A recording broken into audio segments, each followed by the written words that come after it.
La Universidad Complutense de Madrid estaba sumida en un silencio antinatural aquella mañana de diciembre. En el departamento de matemáticas aplicadas, donde normalmente el murmullo de estudiantes discutiendo teoremas llenaba los pasillos, solo había un vacío inquietante. Fue el conserje Joaquín Méndez quien descubrió el horror al abrir el despacho 314 para su limpieza matutina rutinaria. El narrador, observador invisible de esta tragedia matemática, contemplaba la escena con la precisión de una ecuación irresoluble. El doctor Álvaro Santamaría, catedrático de matemáticas y uno de los criptógrafos más brillantes de España, yacía desplomado sobre su escritorio. Su mano derecha todavía sostenía un rotulador, y la pizarra blanca frente a él estaba cubierta de ecuaciones que parecían danzar entre la genialidad y la locura. Lo más perturbador no era el cuerpo inmóvil del profesor, sino el olor. Un aroma a ozono quemado y tejido carbonizado que Joaquín, veterano de 30 años en la universidad, nunca había experimentado. Era como si un rayo hubiera golpeado dentro del despacho, pero no había señales de daño eléctrico en ninguna parte excepto en la cabeza del doctor Santamaría. Las ecuaciones en la pizarra eran hipnóticas en su complejidad. Líneas y líneas de números, símbolos matemáticos, operaciones que parecían trascender el álgebra convencional. En el centro, escrito con trazos más grandes y erráticos, había algo que parecía una clave, RSA-4096 igual a sí, /z acento circunflejo n donde n muerte. Joaquín no entendía matemáticas avanzadas, pero sintió un escalofrío al leer esa última palabra. La detective Ángela López recibió la llamada a las 8:47 de la mañana. Después de los casos anteriores, cualquier muerte que involucrara circunstancias inexplicables y posibles elementos tecnológicos avanzados era automáticamente asignada a su unidad. La descripción inicial, un matemático muerto con el cerebro aparentemente quemado, activó todas sus alarmas. Sofía Camacho llegó a la universidad con su equipo forense especializado, que ahora incluía un neurólogo consultor dado la naturaleza cada vez más compleja de los crímenes que investigaban. El despacho había sido sellado, preservando la escena exactamente como Joaquín la había encontrado. El examen preliminar del cuerpo reveló algo sin precedentes. La temperatura craneal del doctor Santamaría todavía estaba elevada, horas después de su muerte. No había heridas externas visibles, ningún signo de trauma, pero cuando Sofía utilizó un escáner portátil de resonancia magnética, los resultados la dejaron sin aliento. El cerebro del doctor Santamaría mostraba daños selectivos y precisos. El lóbulo parietal, específicamente las áreas asociadas con el procesamiento matemático y el razonamiento espacial, había sido literalmente carbonizado.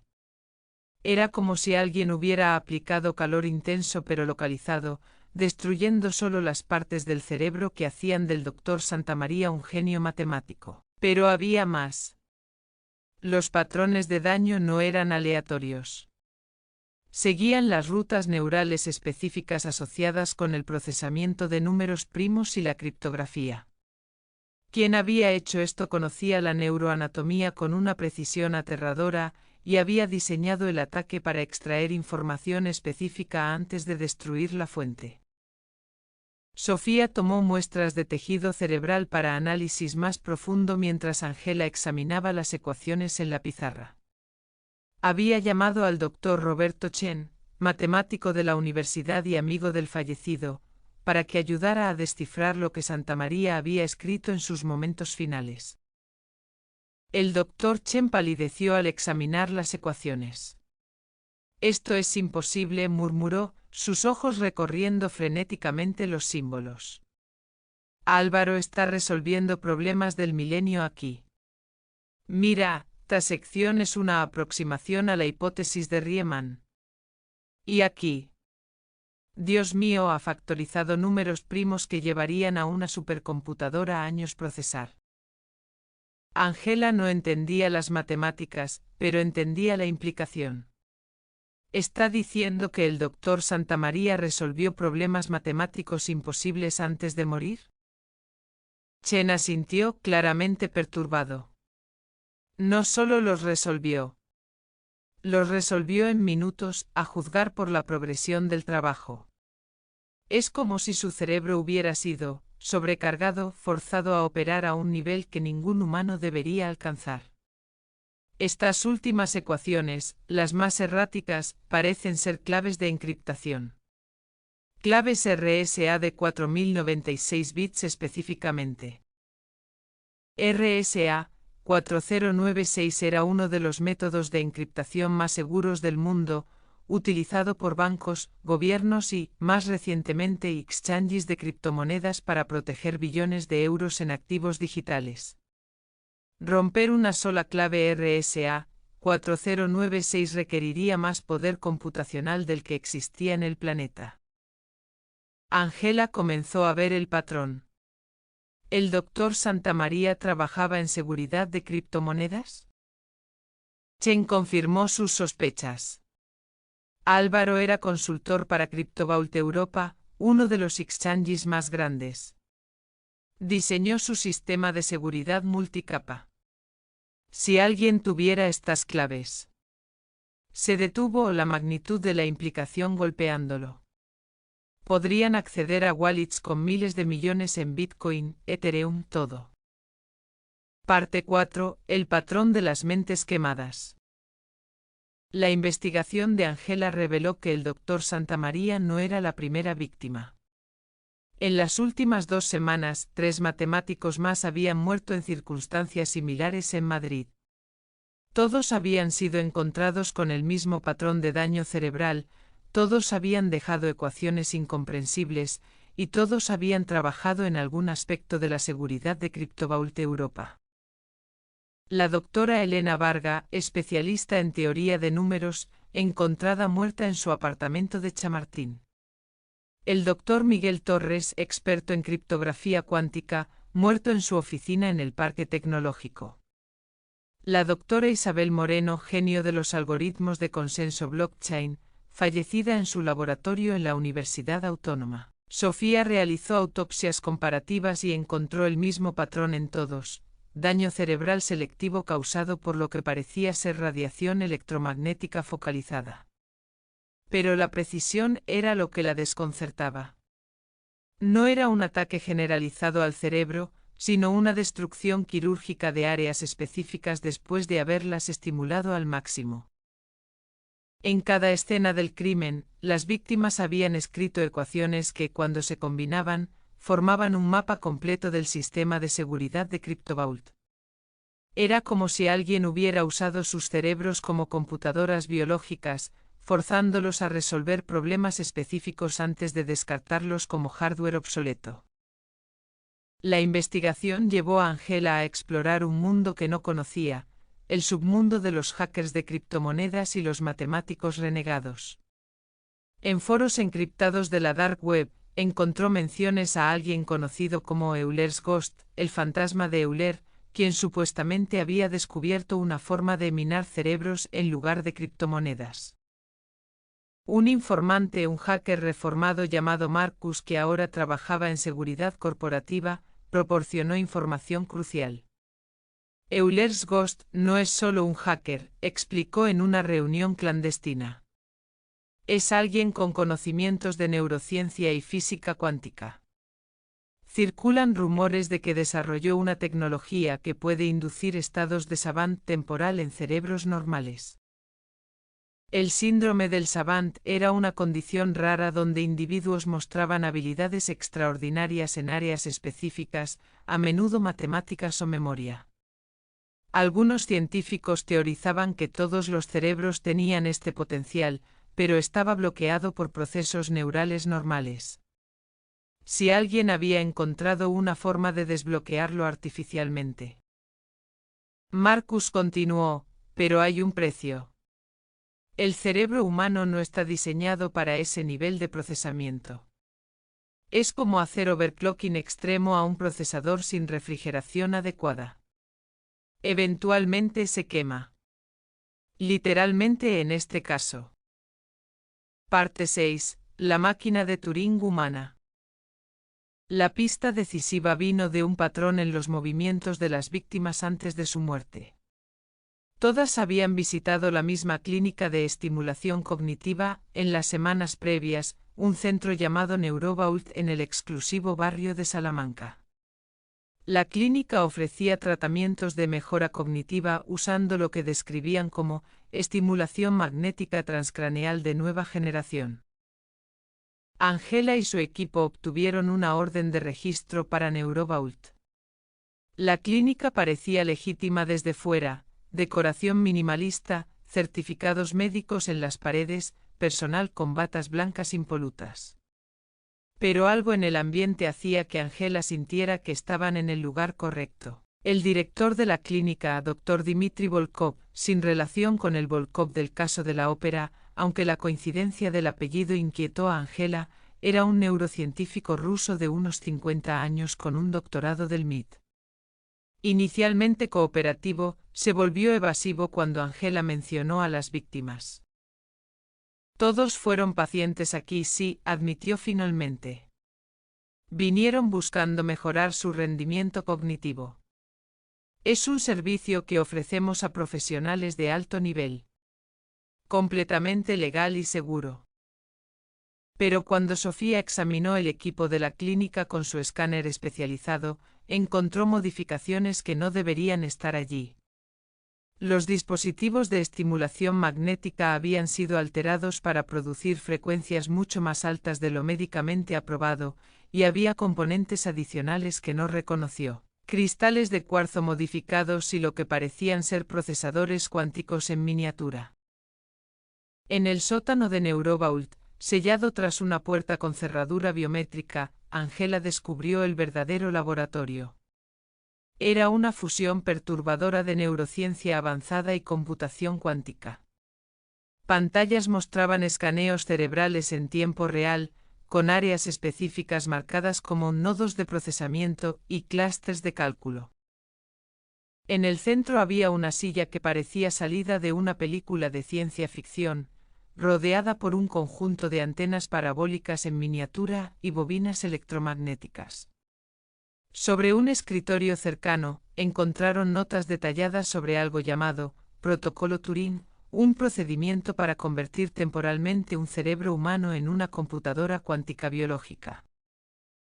Las notas, escritas en una mezcla de ruso, inglés y notación matemática, describían cómo frecuencias electromagnéticas específicas podían sincronizar las neuronas para que funcionaran como qubits, las unidades básicas de computación cuántica. En este estado, un cerebro humano podía procesar información a velocidades imposibles para cualquier computadora convencional. Pero había un problema fundamental que las notas admitían: el proceso era irreversible después de cierto punto. Una vez que las neuronas eran forzadas a ese nivel de coherencia cuántica, el calor generado por el procesamiento las destruía. Era un sistema de un solo uso, convirtiendo a cada víctima en una computadora desechable. Dr. Volkov intentó huir cuando se dio cuenta de que habían descubierto su laboratorio secreto, pero fue detenido en el aeropuerto de Barajas. En el interrogatorio mantuvo un silencio absoluto hasta que Sofía mencionó un detalle técnico específico sobre las frecuencias utilizadas. Entonces, su ego científico venció a su prudencia. ¿Tiene idea de lo que he logrado?, estalló. He resuelto el problema de la computación cuántica. No con máquinas, sino con el ordenador más sofisticado que existe, el cerebro humano. Cada neurona es un procesador, cada sinapsis una conexión.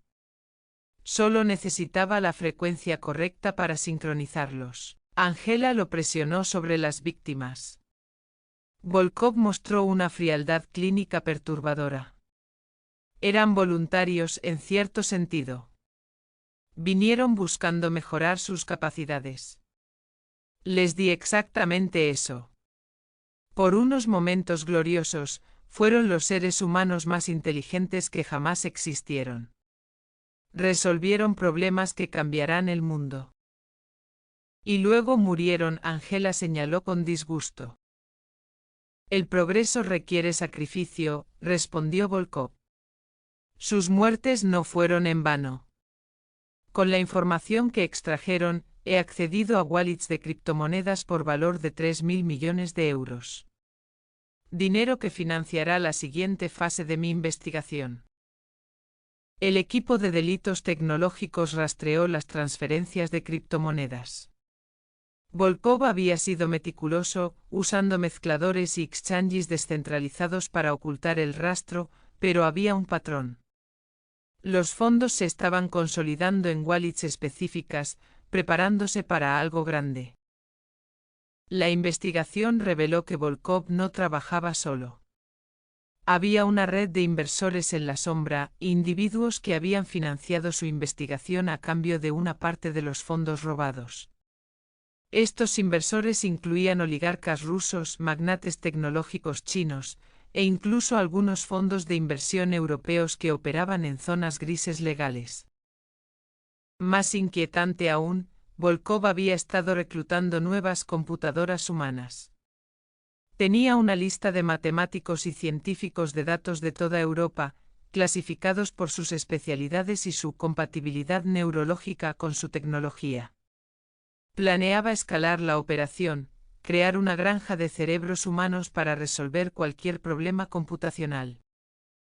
Sofía analizó los datos médicos de las víctimas y descubrió un factor común. Todos tenían una variante específica del gen FOXP2, asociado con habilidades lingüísticas y matemáticas superiores. Volkov había estado seleccionando genéticamente a sus víctimas, eligiendo aquellos cuyos cerebros serían más eficientes como procesadores cuánticos. Mientras Volkov estaba detenido, su sistema seguía funcionando. Había automatizado el proceso y en algún lugar de Madrid otra víctima estaba siendo preparada. Ángela recibió una llamada desesperada del Dr. Lucas Fernández, un matemático del CSIC que había visitado Neurovault una semana antes. Algo está mal, dijo Lucas con voz temblorosa. Desde el tratamiento tengo episodios. Mi mente se acelera, resuelvo ecuaciones que no entiendo, escribo código que no recuerdo. Y cada vez es peor. Siento como si mi cerebro se estuviera sobrecalentando. Ángela y Sofía corrieron al apartamento de Lucas. Lo encontraron en su estudio, rodeado de pizarras cubiertas de ecuaciones, monitores mostrando código que se escribía solo, y él en el centro con electrodos caseros conectados a su cabeza, intentando desesperadamente detener el proceso. No puedo pararlo, lloró Lucas. Es como si algo hubiera hackeado mi cerebro. Está usando mi mente para calcular algo y cuando termine, miró las ecuaciones de sus predecesores muertos que Ángela le mostró. Cuando termine, moriré como ellos. Sofía trabajó frenéticamente para encontrar una solución.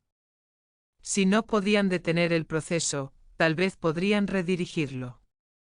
Usando el equipo confiscado de Neurovault pero invertido, creó un campo electromagnético de interferencia, esperando desincronizar las neuronas de Lucas antes de que alcanzaran el punto de no retorno. El proceso fue agonizante para Lucas. Su cerebro luchaba entre el programa implantado por Volkov y la interferencia de Sofía. En sus momentos de lucidez, gritaba números, fragmentos de código, partes de lo que parecía ser un algoritmo masivo que su mente estaba siendo forzada a procesar. Ángela tomó una decisión arriesgada. Si Lucas estaba siendo usado para calcular algo específico, tal vez podrían usar eso para rastrear a quien estuviera recibiendo los datos. El equipo de tecnología instaló monitores en todas las conexiones de Internet del edificio, esperando capturar cualquier transmisión saliente. Y funcionó. En el momento más intenso del episodio de Lucas, detectaron una transmisión de datos hacia un servidor en Kazajistán. Era información encriptada, pero el patrón era claro: el cerebro de Lucas estaba siendo usado para minar criptomonedas directamente, resolviendo los complejos problemas matemáticos necesarios para validar transacciones en la blockchain. Pero era más que simple minería. Lucas estaba calculando vulnerabilidades en múltiples blockchains simultáneamente, buscando puntos débiles que permitirían un ataque del 51%, tomar control de toda una criptomoneda. Si tenía éxito, quien controlara el proceso podría reescribir historiales de transacciones, robando miles de millones. Sofía tuvo una idea desesperada. Si el cerebro de Lucas estaba siendo usado como una computadora, tal vez podrían crashearlo como se haría con cualquier sistema. Necesitaban introducir un problema irresoluble, una paradoja que el proceso no pudiera manejar. Trabajando con el Dr. Chen, crearon una ecuación paradójica basada en el problema de la parada de Turing, un problema matemático demostrado como irresoluble.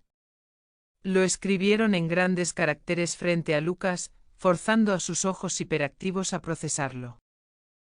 El efecto fue inmediato y dramático. Lucas comenzó a convulsionar mientras su cerebro intentaba resolver lo irresoluble. Las ecuaciones en las pizarras se volvieron caóticas, sin sentido. Los monitores mostraron que la transmisión de datos se corrompió, enviando basura digital en lugar de cálculos útiles. Entonces, tan repentinamente como había comenzado, todo se detuvo. Lucas colapsó, inconsciente pero vivo. Su cerebro había hecho lo que cualquier computadora haría frente a un error fatal: reiniciarse. Sofía lo examinó inmediatamente. Había daño, algunas áreas del cerebro mostraban el mismo tipo de quemaduras que las víctimas anteriores, pero era limitado.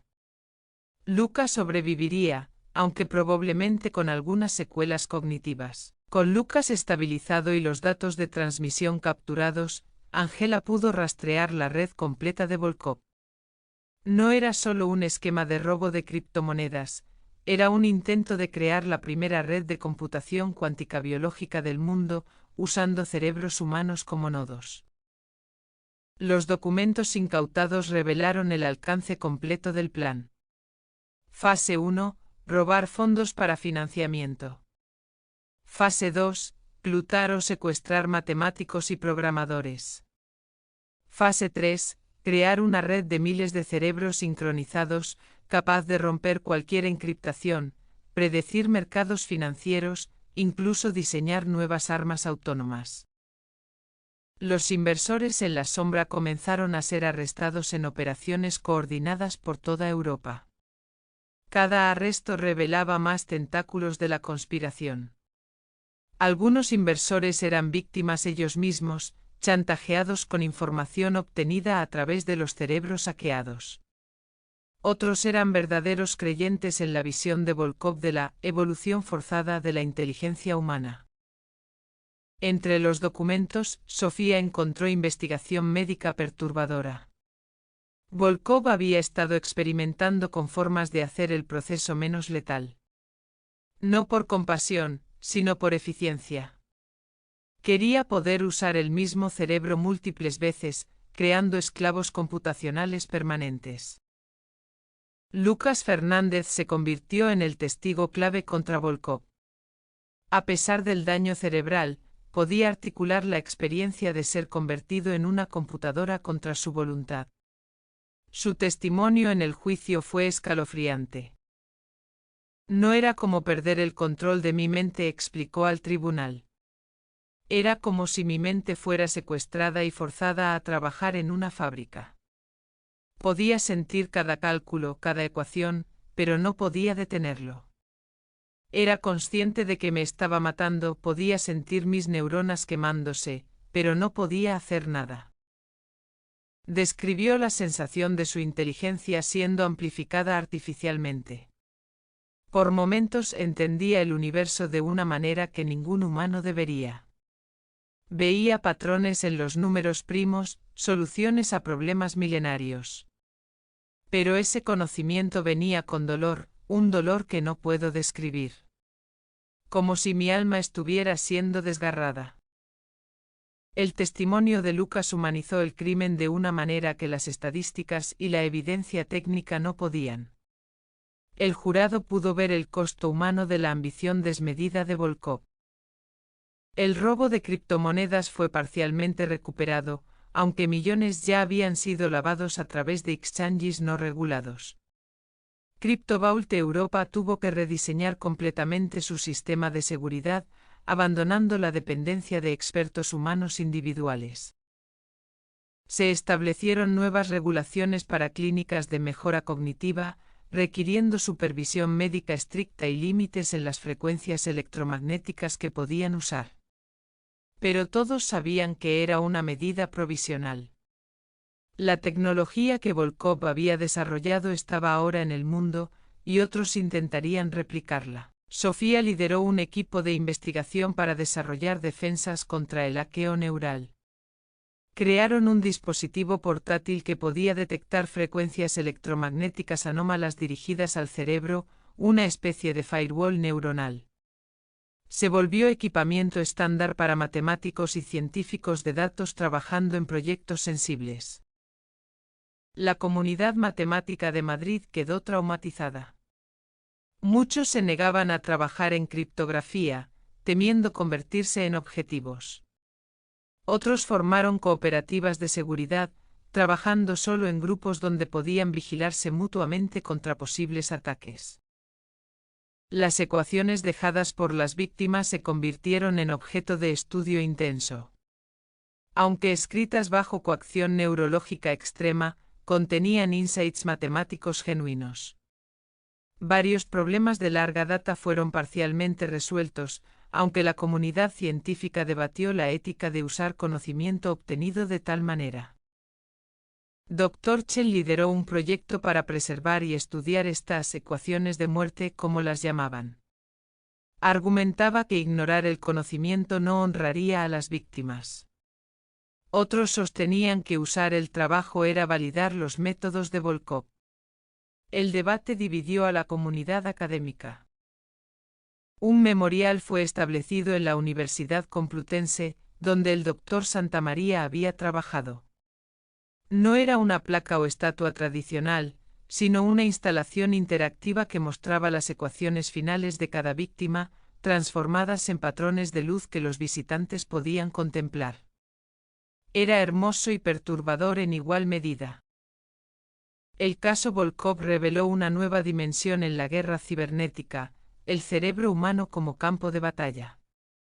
Agencias de inteligencia de todo el mundo comenzaron a investigar defensas y, inevitablemente, aplicaciones ofensivas de la tecnología.